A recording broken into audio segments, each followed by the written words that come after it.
Notorious crime kingpin Tony Mokbel is seeking bail as he appeals his drug convictions, arguing that his continued imprisonment is unjust, given new legal developments, and his declining health. The 59-year-old, currently held at Barwon Prison, was transported to the Victorian Court of Appeal under heavy security. His arrival was closely guarded with heightened security, with authorities transporting him in a Bearcat, an armored vehicle specifically designed for high-risk prisoner transfers. Visuals from this trip made headlines on various news channels, as everyone was intrigued by the high-profile vehicles and the extreme security measures surrounding Mokbel's transport. Costing nearly $1 million, this custom-built transport unit took 5 years to develop, and is equipped with bulletproof plating, touchscreen technology, and separate compartments to securely house inmates. Unlike previous commercial vehicles, these purpose-built trucks provide enhanced protection for both officers and prisoners. They are designed to withstand gunfire and even explosives. Fitted with 360-degree surveillance cameras, the vehicle allows authorities to monitor potential threats in real time. Its greater capacity reduces the need for multiple trips while ensuring that high-risk prisoners, including members of outlaw bikie clubs and terrorism-related offenders, remain securely contained. Despite their heavy-duty design, these trucks are deployed for only 50 high-risk transfers per month, each requiring a team of 4 trained officers on board. Their introduction reflects Victoria's increasing security measures in response to rising crime rates. This truck carrying Mokbel moved through the city in a heavily guarded convoy, escorted by police vehicles and security personnel.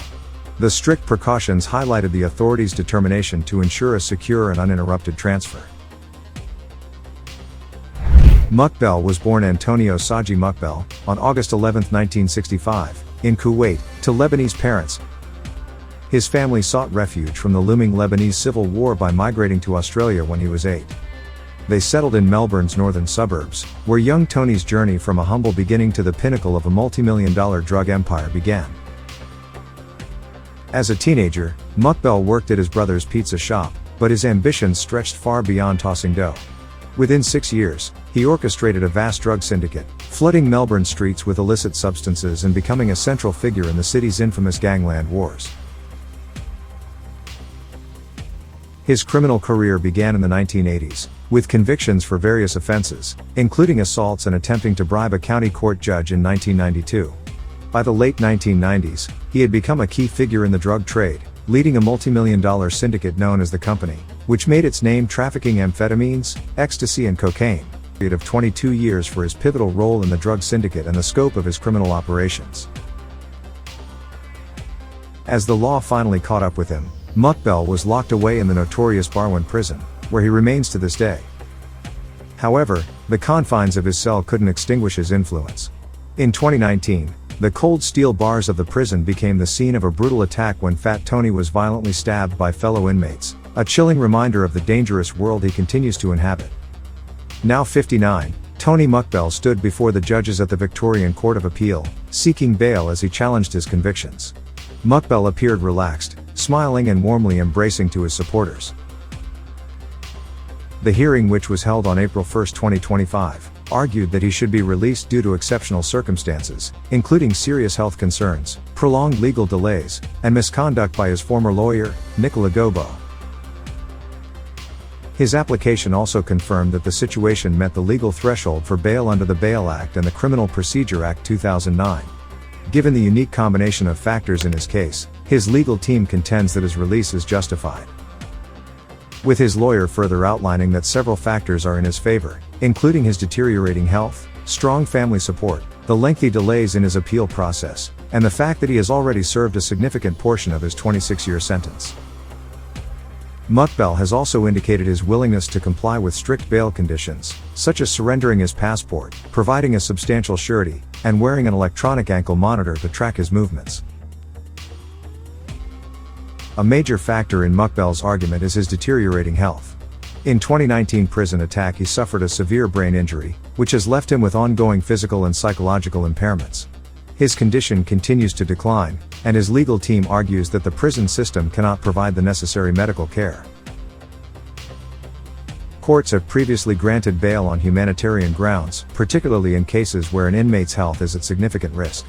Although Mokbel's condition is not terminal, the precedent suggests that severe medical issues can justify bail. Another critical issue is the extensive delay in his appeal process. Mokbel first filed his appeal in 2017, and it is not expected to be heard until late 2025 or early 2026. By that time, he will have served a substantial portion of his combined state and federal sentences, with parole eligibility beginning in June 2029. His legal team argues that such a delay, especially if his convictions are ultimately overturned, is unjust. The misconduct of Nicola Gobbo, who acted as a police informant while representing Mokbel, is another major argument in favor of bail. Gobbo's actions significantly impacted Mokbel's legal proceedings, as she facilitated informants whose testimony was instrumental in securing convictions against him. His defense argues that without the evidence gathered through her involvement, certain charges may not have been pursued, and his plea deal could have been influenced by a compromised legal process. The legal system has already overturned multiple convictions due to Gobbo's misconduct, and Mokbel's appeal is likely to challenge the integrity of his convictions on similar grounds. To mitigate concerns about flight risk, Mokbel's sister Gawi Saad has offered an $850,000 surety, backed by property equity and a bank check. Additionally, he would be placed under strict GPS monitoring, with a system that provides updates every 60 seconds and immediate alerts for any tampering. While the prosecution remains skeptical, arguing that Mokbel has a history of fleeing, such as his escape to Greece in 2006, his defense contends that the circumstances were different at the time. They argue that his past flight was motivated by a potential murder charge, which was later dropped. Now with significant time already served, declining health, and family support, his risk of fleeing is greatly reduced. With the decision set for April 4th, the court now holds Mokbel's fate in its hands. If the judge finds the arguments in his favor compelling, he could walk free for the first time in over a decade. But will the court take that risk on a man who once fled the country in a wig and fat suit, using a fake passport, and sparked an international manhunt? Or will his past as Australia's most wanted fugitive be too much to overlook? Whatever the outcome, we'll keep you posted.